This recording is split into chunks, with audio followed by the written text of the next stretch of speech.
Extra পাতাগুলো তোমরা গাছে রাখবে। পেঁয়াজি পাতার পুষ্টিগুণগুলো আছে সব পানির মধ্যে মিশে গেছে। এগুলো দেখতে পাচ্ছ, এটা অনেকভাবেই ব্যবহার করা যায়। তো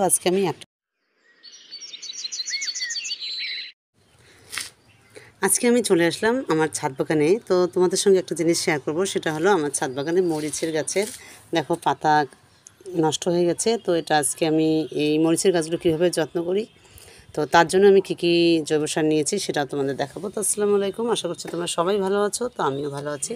আজকে একটা নতুন ভিডিও নিয়ে তোমাদের সামনে হাজির হলাম। তো আজকে আমি মরিচের গাছের যত্ন তোমাদের সঙ্গে শেয়ার করব। তো তার জন্য আমি কী নিয়েছি তোমাদের একটু দেখাই।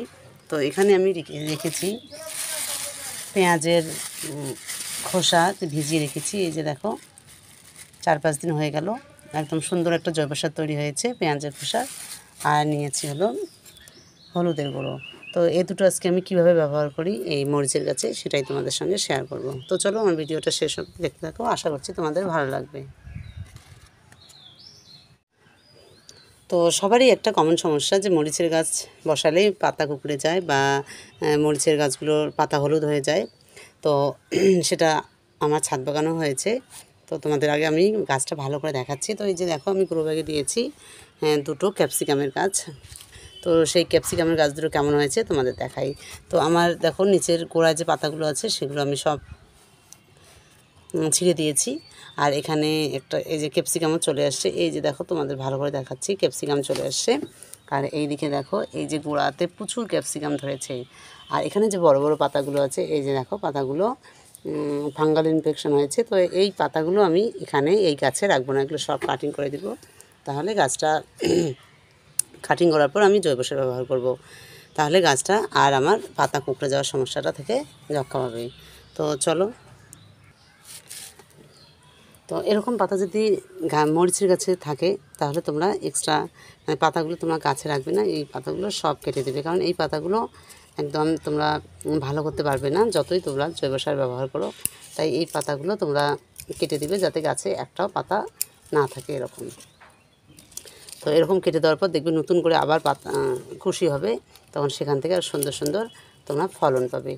তো এই যে দেখো পাতাগুলো আমি এখানে সব কেটে দিচ্ছি।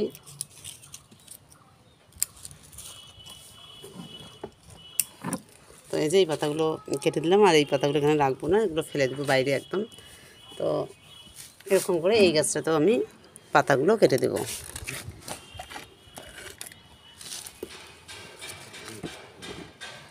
তো এই পাতাগুলো রাখার আর কোনো দরকার নেই। তো আমি দুটো গাছেই এই পাতাগুলো কেটে দিলাম, দিয়ে এবার গাছটা আমি ভালো করে যত্ন নেব।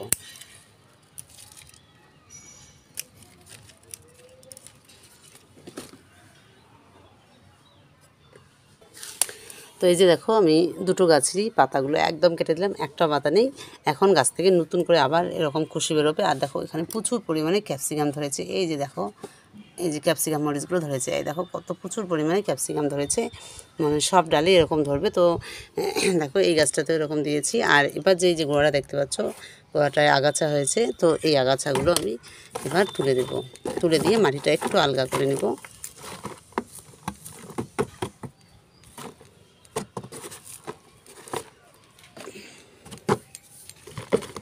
তো মাটিটা একটু আলগা করে নিলাম যাতে কোনো পাতা টাতা না থাকে গাছের গোড়ায়।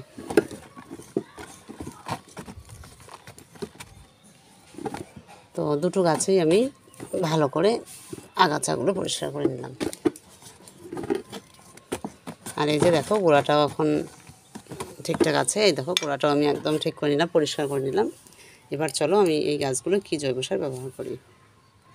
তো এখানে নিয়েছি আমি পেঁয়াজের পাতা, আমি ভিজিয়ে রেখেছি, তোমাদের আমি ভিডিওটা দিয়েছি, তোমরা দেখে নিও আমার চ্যানেলে। তো এই যে দেখো পেঁয়াজের পাতা একদম খুব সুন্দর একটা জৈব সার তৈরি হয়েছে। এই যে দেখো, তো এখানে দেখো জৈব সারটা পেঁয়াজের পাতা তো এই যে পেঁয়াজের পাতাগুলো আমি 4-5 দিন হলো ভিজিয়ে রাখার, এখানে যে পেঁয়াজের পাতার পুষ্টিগুণগুলো আছে সব পানির মধ্যে মিশে গেছে। আর দেখো কত সুন্দর একটা কালার চলে আসছে। তো এটা এবার আমি গাছে কীভাবে দিই সেটা দেখাচ্ছি। তো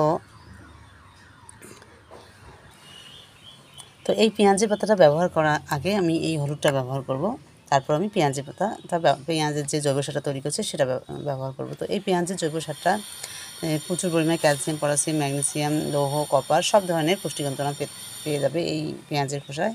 প্রচুর উপকারী গাছের জন্য। তো আমি আগে হলুদের গুঁড়োটা ব্যবহার করি এই ক্যাপসিকাম মরিচের গাছে, তারপর আমি পেঁয়াজের পাতাটা ব্যবহার করব। তো এই যে হলুদের গুঁড়োটা দেখতে পাচ্ছ, এটা অনেকভাবেই ব্যবহার করা যায়। তো আজকে আমি একটা পদ্ধতি দেখাবো, সেটা হলো এই যে হলুদের গুঁড়োটা এরকম করে নিয়ে গাছ থেকে একদম গাছের গোড়া পুরো মরিচের গাছে দিয়ে দেবো, যাতে পোকামাকড় বা ফাঙ্গাল ইনফেকশন থেকে গাছগুলো রক্ষা পায়। তো আমি একদম সব জায়গায় দিয়ে দিচ্ছি। হলুদের গুঁড়ো প্রচুর উপকার ছাদ বাগানের ক্ষেত্রে। তোমরা অবশ্যই 10 দিন অন্তর অন্তর এই হলুদের গুঁড়োটা তোমাদের ছাদ বাগানে ব্যবহার করবে। তো এরকম দুটো গাছই আমি দিয়ে দিলাম, যাতে কোনো পোকামাকড় আর আমার গাছে না আসতে পারে।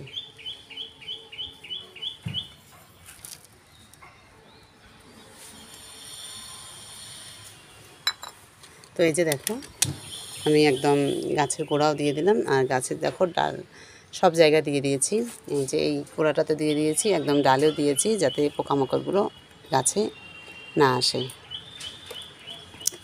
তো এবার যে পেঁয়াজের খোসাটা জবসা তৈরি করেছি, তো সেটা কীভাবে দিব তোমাদের দেখাচ্ছি। তো তোমরা এটা আগে ছেঁকে নিয়ে একটা পানিতে মিক্সড করে নেবে। তো এই যে দেখো, তো আমি এখানে কিছু পানি নিয়েছি, তো এখানে কিছু পানি মিক্সড করব। তো তোমরা ছেঁকে নিও।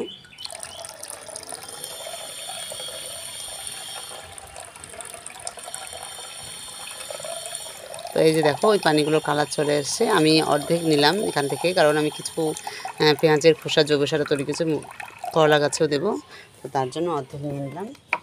তো এই যে দেখো, কি সুন্দর একটা কালার চলে আসছে।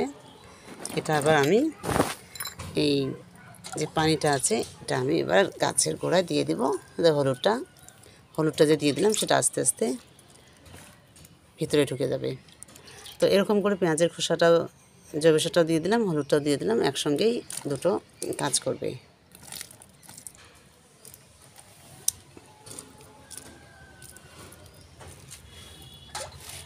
তো এই যে আমার দেওয়া হয়ে গেল পেঁয়াজের খোসা হলুদের ব্যবহার।